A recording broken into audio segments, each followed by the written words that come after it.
Now your time has come. A pretty yellow bird flower. All right, thank you for tuning in. 5 minutes after 11 o'clock. Such an honor to have in our studio T.L. Williams. And my notes say I can call him Mr. Williams, Terry. He's a veteran of the United States Central Intelligence Agency, also known as the CIA. And he's an award-winning author. His book is called Zero Day, China's Cyber Wars. Oh my gosh, this is right in today's news, isn't it? He's got a book signing that he is doing this afternoon, tonight. Well, whatever 6 p.m. is tonight, Yes, whatever. That's in the between time. Up in the Alachua County Public Library in the Newberry branch, which is in Newberry. So you'll have to go up there if you'd like to meet Mr. Williams. And let's just say hello. Good morning, Terry. How are you? Hi, Larry. Thank you very much for having me today. Really excited to be here. Turn on your microphone; it'll help. Oh, sorry. No, that was me. I did it wrong. Shall we try that again? Sorry. Yeah, no, it's okay. We're live, and your publicist Javier will say once again they made us know. Well, thank you for coming into the studio. It's a rare thing. Most of our guests are over the phone, so it's nice to have somebody in the studio. Oh, it's fun to be sitting across from somebody talking about books instead of over a phone. The first thing I would wonder if I had worked for the CIA is, do I have to be careful about what I write in a book? Are you sworn to secrecy with some things? Well, you always have to be careful. Part of being an employee of the CIA is that you are required to sign a secrecy agreement when you become employed, and that is good until you hit the grave. Yeah. So if you decide to publish anything, you need to submit your manuscript to CIA for vetting. And you had to do that? I did. I did that for my previous two novels as well. The thing was, with the first two, it was pretty quick. It's pro forma almost, just 30 days. But this particular novel seemed to get them excited, and it took 2 years to get it out of them. Oh, wow. And did you expect that at all, them to get excited? I really didn't anticipate that at all. I was shocked and dismayed. Do you know what triggered the excitement, or what triggered the delay, I guess? Well, as we went through the process, there was a multi-level appeal process that finally ended with the executive director approving it. But throughout the process, they were very hesitant to really say what was wrong. I mean, at one point, they demanded my manuscript, all the media that I had created to back it up and stuff. They wanted it. They said, this is ours. And I argued with them. I said, no, that's my intellectual property. You can't have it.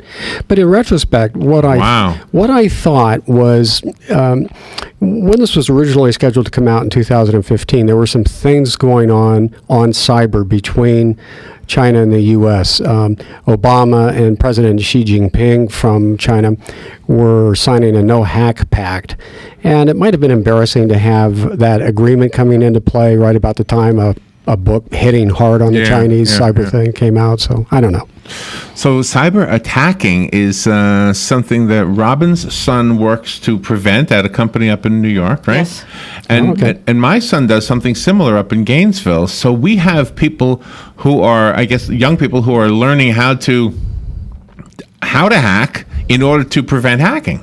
Right, they call them white hat hackers. White hat hackers. White hat hackers. I didn't even know that. Mm-hmm. And in fact, I went to a cyber conference in Tampa at MacDill Air Force Base last fall, and one of the things that they stressed, all the cyber professionals there, and by the way, I will say that I am not a cyber professional. I know enough to probably hurt myself, but but those guys said that there is a tremendous need for cyber professionals. I mean, tens of thousands of jobs going begging, so a good field for people. So am I crossing the line asking a CIA person? Do I call you agent, CIA agent? We use the term officer for our personnel. Agents are the people that get recruited. Okay, so I'm curious if you have to plead the fifth on this one. Do we, as the average citizen, I guess I'm an average citizen, I often wonder, why do we have everything connected to something that can be hacked? Why don't we have some stuff that's just old school? Or do we have stuff that's old school? Or is that the point where you say I have to plead the fifth? No, I think it's safe to say that the best practices in government, and I would include the CIA in this, is that you take your most sensitive stuff. It's not online. It is standalone systems.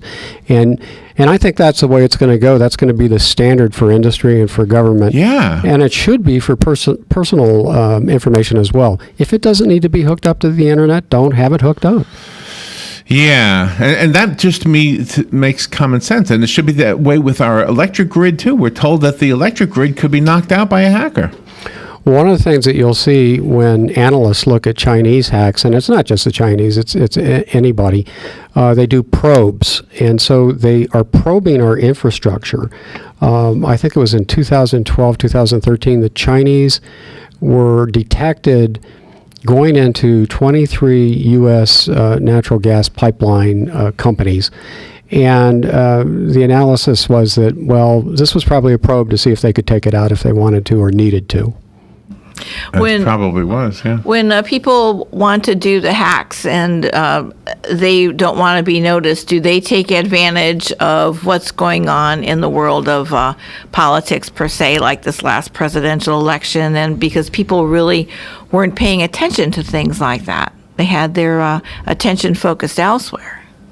You mean, do they use social media, that type of thing, to conceal what they're doing? Or, yes, I believe they do.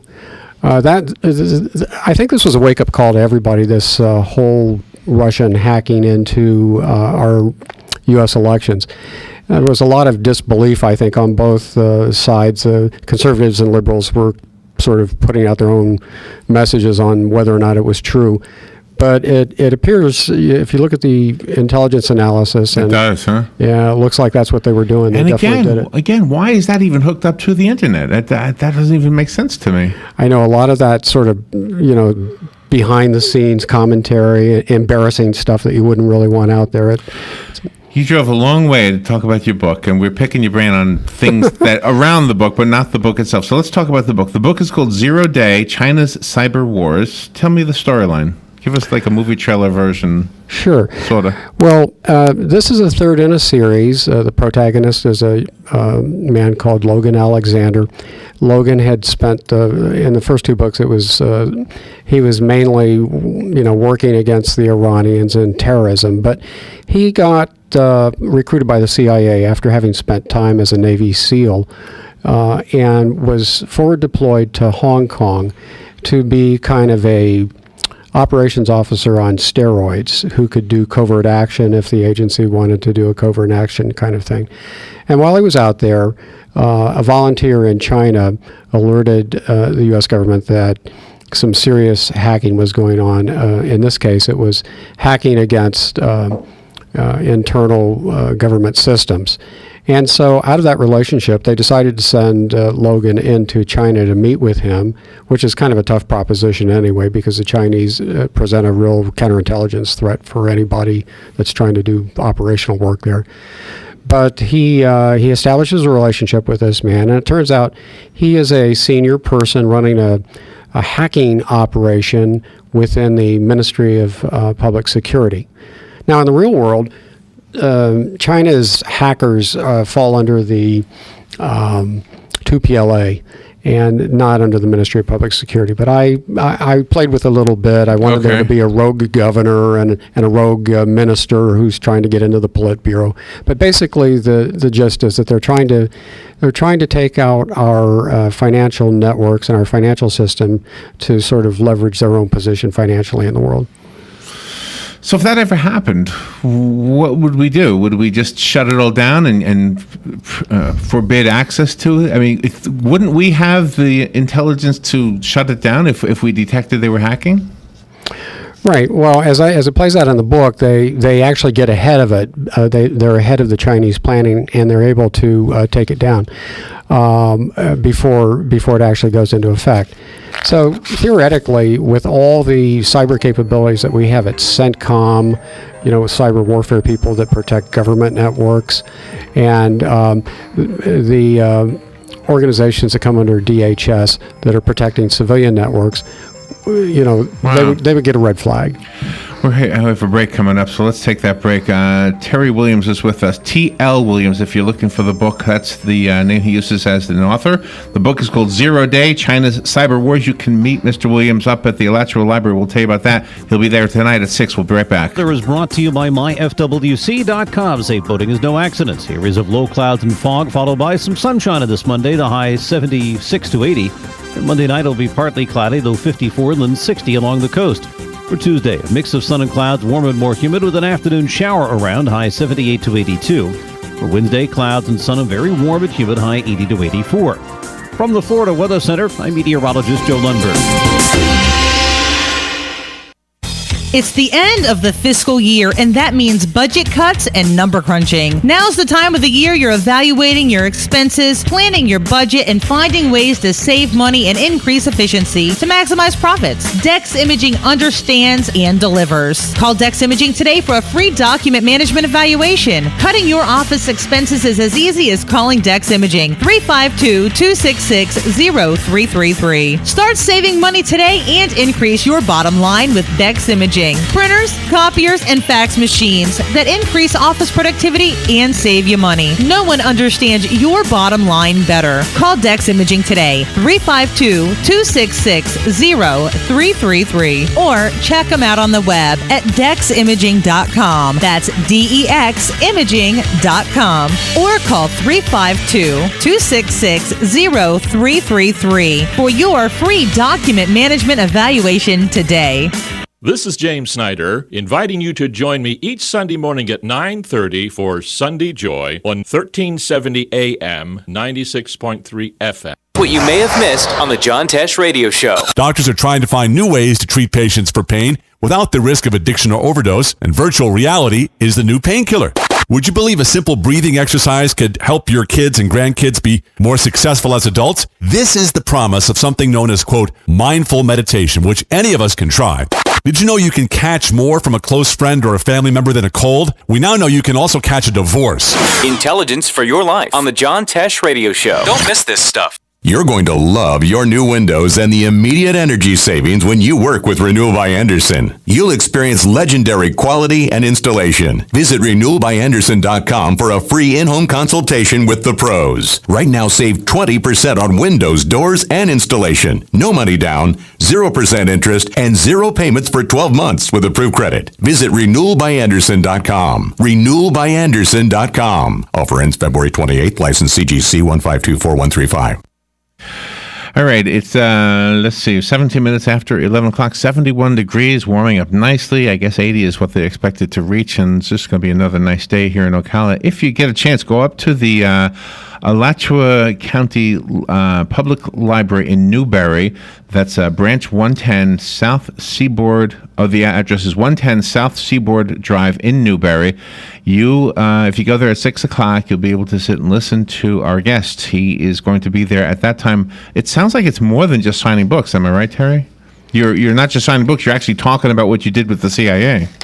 Right. I'll probably do about a half an hour talking about a little bit about my background and some of the the things that have led up to all this hullabaloo about Chinese hacking and my book. So is Logan Alexander, this is probably the question everybody asks, but is it you? Is he you? I don't think so. No, I think there are elements of me in there and elements of some Special Forces personnel that I've trained in my career and I've worked with. One of the big things that we do at CIA is support the military.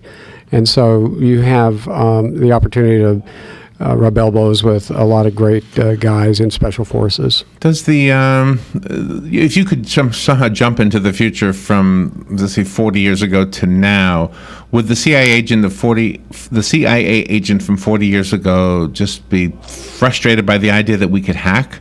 Because hacking back then was, if there was even such a thing, was not what it is today. No, I mean, I think the whole just the whole universe has changed so much that the agent from 40 years ago, if he were standing here today looking at what we're doing, he would just be flummoxed. It's just completely different. In fact, last year, the former director of the CIA, John Brennan, who was a classmate of mine, created a new directorate. It's called the Directorate of Digital Innovation. And that never would have existed 40 years ago. And it's designed to give operations personnel the the tools that they need to be competitive in that environment, to understand what's going on, if they're looking for targets to recruit who are involved in cyber warfare, to be able to ask the right kinds of questions and to be able to deal with them effectively. Really? And the computers are so amazing because even though the normal person thinks they might delete something, they really haven't, because somebody of your caliber could That's what they say, extract yeah. that information. Right, it's on the hard drive. You can pull up virtually anything. and so we were mentioning that Robin's son and my son both, I guess, are white hat hackers. I'm going to have to tell my son, you're a white hat hacker. Right. So I'm guessing the CIA has a whole load of white hat hackers, right? Well, I'm not really privy to what they've got. Oh, okay. Okay. on the hacking front, but I think they would be limiting their ability to do things if they didn't. What does zero-day reference? What is that a reference to? Well, a zero day is an exploitation of an unknown weakness. So in this case, in my book, the unknown weakness is a weakness in the financial networks. And I sort of posit that what happened was post 9/11, where so much of that stuff resided in New York, got destroyed and created some real problems for people, that they started rerouting traffic and information through Ashburn, Virginia.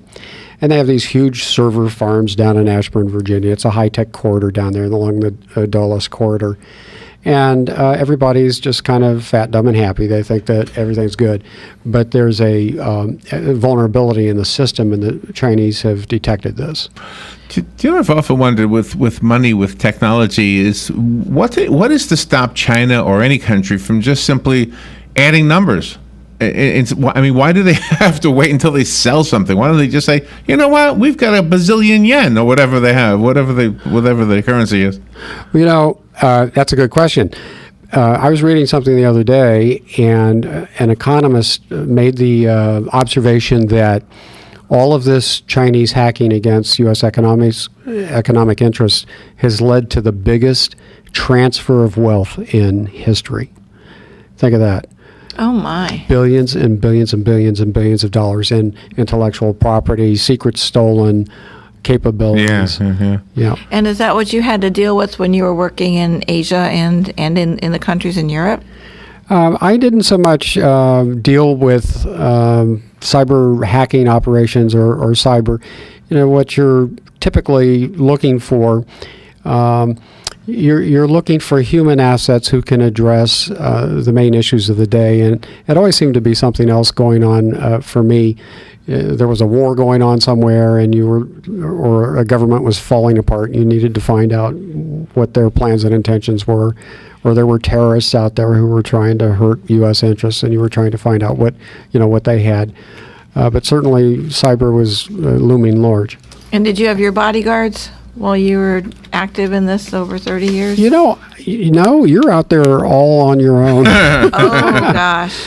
I was telling somebody the story the other day. Someone asked me if I was ever scared, and I said, probably 75% of the time everything's just normal. 20% it gets a little hairy, and then 5% you're just really nervous. Yeah. So do you this is going to be asking you to make a political commentary a little bit, but do you think that President Trump was right by saying these 7 nations we should kind of be a little careful letting people in from, like Iran, for example? You worked with Iran, right, as a CIA agent? Well, pre-CIA, actually. I was working for Bell Helicopter in Iran before I joined the CIA. Oh, okay. But I did spend about 2 years there before they had their revolution in 1979. I detect a little bit of a learning curve going on with the new administration. I think that that executive order was not properly vetted. I was reading something in the New York Times this morning that said the Trump team has decided they need to do a little bit more vetting on some of these orders before, and to brief him on them before they actually execute them. That rings true. I think we all can see that somewhat, yeah. Yeah, but I mean the attitude that you need to have good vetting is not a bad attitude to have. the thing is with these particular people, most of them had already undergone about 2 years of vetting already. They had DNA on them, fingerprints. So I think it was a little bit for show and not really as effective as they would have liked. But in today's world, I mean, hacking means you can do harm without having to be here. So, I mean, Right. shouldn't we be vetting, I don't know, internet signals or something? I mean, shouldn't they be as guarded as people coming in? Yeah, the problem is how do you control that? Yeah. Yeah, I mean, with the web just being as accessible as it is, one of the things I'm working on right now is a book about ISIS using the web to recruit in the United States. And we see this happening. They are doing that, yeah. They're doing it with impunity. And they do it from places, basically they extend their reach because their leadership and their fighters can't get out of Syria or Iraq. They can't really come here. So they look for proxies. And at any one given time, there are over 1,000 people under investigation by the FBI for wanting to support ISIS. And you don't have just ordinary characters in your book. You have characters with a background, like the American and then also the person from China. Right. Yeah. One of the things that I really like doing is building those characters and not having a traditional protagonist-antagonist role or something that isn't thoughtful. And it's a lot more fun when they play the interplay between them when that comes into play. And the emotions that they have. Right. Yeah, letting the emotions come out. And the other thing I try to do in my novels is I like to use my experience on the ground of having lived in these places to give people a feel for what it was really like there. The guest you're listening to right now is in the studio, not on the phone. You might be able to detect a little bit clearer signal than normal. Terry Williams is our guest. He, as an author, uses T.L. Williams as his by name, I guess, the name he writes by. The book he's promoting today is Zero Day. It's the third book in the series featuring the protagonist, Logan Alexander, the CIA agent. Mr. Williams himself is a former CIA agent. And he is going to be this evening at 6 p.m. at the Alachua County Public Library, Newberry branch. Go check it out. There's a book signing, and he's going to give a speech. Are you going to, or a talk, I guess is a better way to say that. Are you taking questions and answers? Sure. I'll be happy. I can't guarantee I'll be able to answer every question. If it's a highly technical question, I probably won't be able to answer it. And if it delves too much into anything that would violate my secrecy agreement, I'll have to beg off. So I have to ask one before we run out of time with you, but I just want the listeners to know, 6 p.m. at the library. It's at 110 South Seaboard Drive in Newberry, and the phone number at the library is 352-472-1135 if you want to find directions or need that information. So can I ask you one kind of probably obvious question? What is the one... What's a good word, Robin? Hairiest? What's the one scariest? Scariest is yes, good. yes. Something you've tell us a story about being in the CIA that was one of those moments you'll never forget, I guess. Well, one of the scariest ones, and this was really had nothing more to do with than my commute to work. One day, I was in Athens, Greece, and I had my children in the car and my wife in the car. My gosh! We were on our way to the embassy, and the kids were in a summer program there. And so we pulled up to a stop sign or a light, and I just noticed about a block ahead there was a friend's car parked in front of his house, and I made a wise crack to the kids. I said, so and so hasn't gone to work; he's lazy. And we went through the light and ended up at the embassy. And people were scurrying around. There was a mad dash. They were trying to coordinate with the police about something that had happened. And I said, what's going on? And a local terrorist group, 17 November, had just attempted to blow up the Turkish DCM's car. He was in a very well-armored vehicle. And it happened 4 minutes after I went through that light at that light. Oh my gosh. And so 17 November was set up on that spot waiting for their target. They would have readily transferred their targeting to us because we would have been a bigger target if they had known who we were coming through there. But we didn't have diplomatic plates on our car. So that was a real, I mean, you can accept that, well, maybe you're going to, something will happen to you out there, but when it starts to be your kids yes, and your wife. Absolutely. Yeah, so that was kind of spooky. So everybody's okay? I mean, everybody's sure. home now? Wow. Oh, yeah, we're all back. The kids have launched. There are grandchildren now. Everything's wonderful. Oh, that's great. Oh, my goodness. Okay. Gosh, I know everything worked out okay, and I was still holding my breath as you told that story. T.L. Williams, Terry, thank you so much for coming up here. I have a copy of the books. It's an advanced uncorrected galley, so it's kind of like a collector's item. If you want the one that was sent to me, you can call right now, and I'll leave it for you here. Bring it up to the library, get it signed, or maybe you'll sign it here for the person. Oh, sure. And go today at 6 o'clock this evening, at the Alachua County Public Library in Newberry. The address is 110 South Seaboard Drive in Newberry, and the phone number up there is 352-472-1135, and meet Terry Williams. And wow, what an opportunity. Thank you for taking your time to drive all the way up here to be with us today. Oh, it was my pleasure. Thank you for having me today. All right, we will take a little break, and we'll be right back. Causing backed up traffic all the way to Please Isaac. remove all laptops and Folks, we're number 9 on the list for takeoff, so settle in, keep those seatbelts fastened. Want fries with that? Welcome to Westin. Travel can be disruptive to your well-being. That's why at Westin Hotels and Resorts, we have rejuvenating heavenly beds, a nutritious super